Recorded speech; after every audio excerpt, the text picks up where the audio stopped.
दोस्तों, जय हिंद, जय भारत। दोस्तों, काफ़ी समय के बाद मुझे कमेंट किया था लोगों ने कि कुछ इम्पोर्टेंट क्वेश्चन भी याद कराया जाए।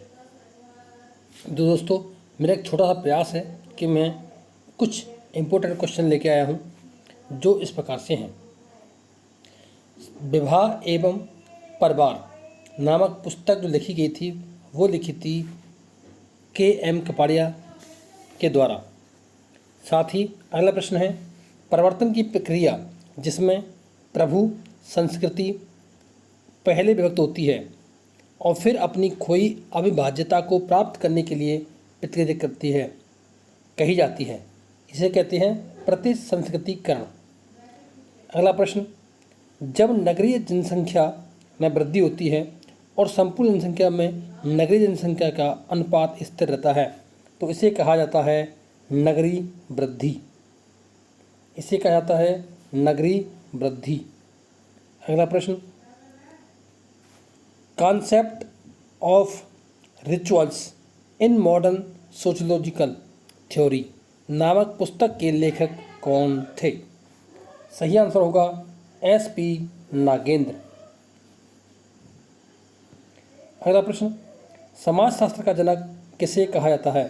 तो सही आंसर है अगस्त काम्टे। अगला प्रश्न, सामाजिक परिवर्तन में आर्थिक निर्णायकवाद की अवधारणा किस विचारक से जुड़ी है? सामाजिक परिवर्तन में आर्थिक निर्णायकवाद की अवधारणा किस विचारक से जुड़ी है? सही आंसर है कार्ल मार्क्स। अगला प्रश्न, समाजशास्त्र सामाजिक संबंधों के स्वरूपों का अध्ययन है। यह कथन है सीमेल का। सीमेल कहता है कि समाजशास्त्र सामाजिक संबंधों का स्वरूप का अध्ययन है। अगला प्रश्न, चार्ल्स कुले ने सर्वप्रथम किस पुस्तक में प्राथमिक समूह शब्द का प्रयोग किया था? सही आंसर है सामाजिक संगठन।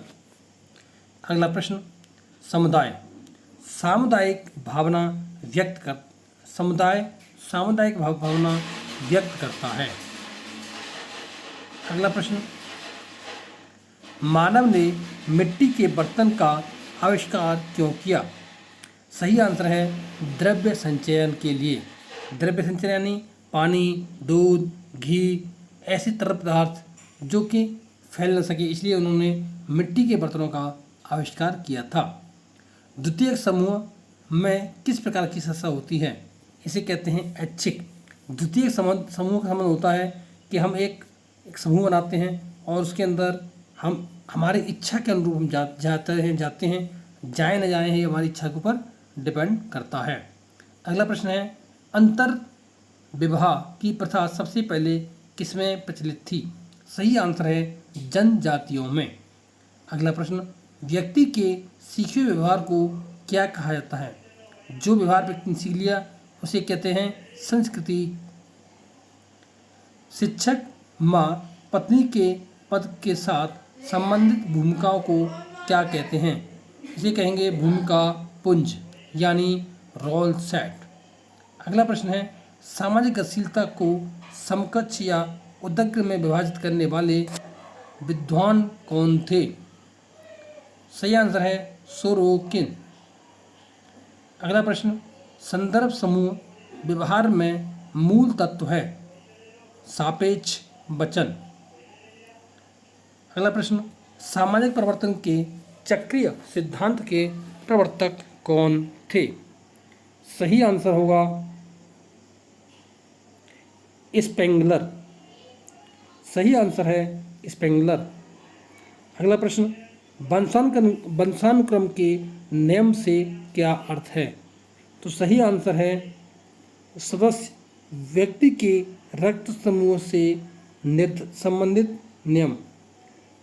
सदस्य व्यक्ति के रक्त समूह निर्धारण से संबंधित नियम। अगला प्रश्न, एक सामाजिक वर्ग व्यक्तियों का समूह या विशिष्ट श्रेणी है जिसकी समाज में एक विशिष्ट स्थिति होती है। यह विशिष्ट स्थिति ही अन्य समूह से उनके संबंधों को निर्धारित करती है।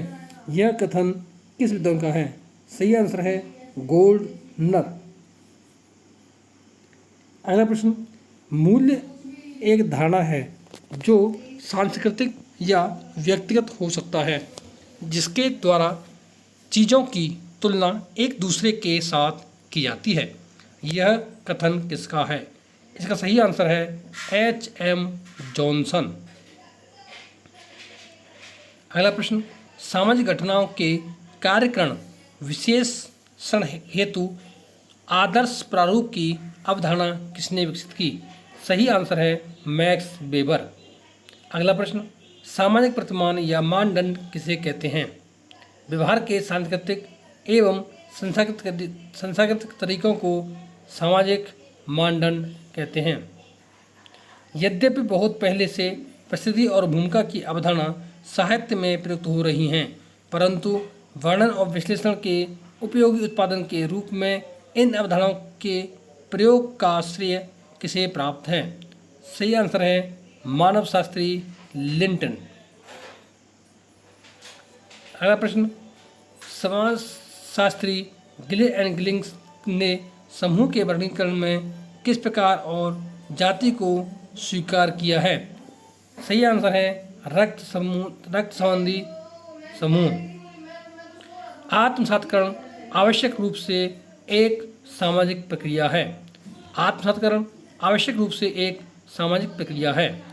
किस समाजशास्त्री का यह कहना था कि व्यक्तियों के बीच परस्पर संबंध संरचना का अंग है? सही आंसर है रेडक्लिफ ब्राउन। प्राचीनतम विवाह संस्कार का वर्णन करने वाला विवाह सूक्त किसे पाया जाता है? सही आंसर है ऋग्वेद। संयुक्त परिवार की प्रकृति किस प्रकार की होती है? समाज। सही आंसर है समाजवादी। The rules of sociological method नामक पुस्तक के लेखक कौन हैं? सही आंसर है इमाइल दुर्खीम।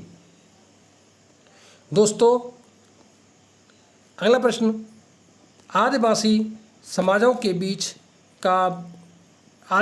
में विवाह का उद्देश्य क्या है? दो परिवारों के बीच संबंध को दृढ़ बनाना। मात्र 7 सेकंड के अंदर 30 प्रश्न हल किए हैं। तो दोस्तों, ये थी आज की प्रमुख जानकारी। ऐसे ही इम्पोर्टेंट क्वेश्चन की जानकारी प्राप्त करने के लिए चैनल को सब्सक्राइब करें, साथ ही दोस्तों को ज़रूर शेयर करें। Thank you. जय हिंद, जय भारत।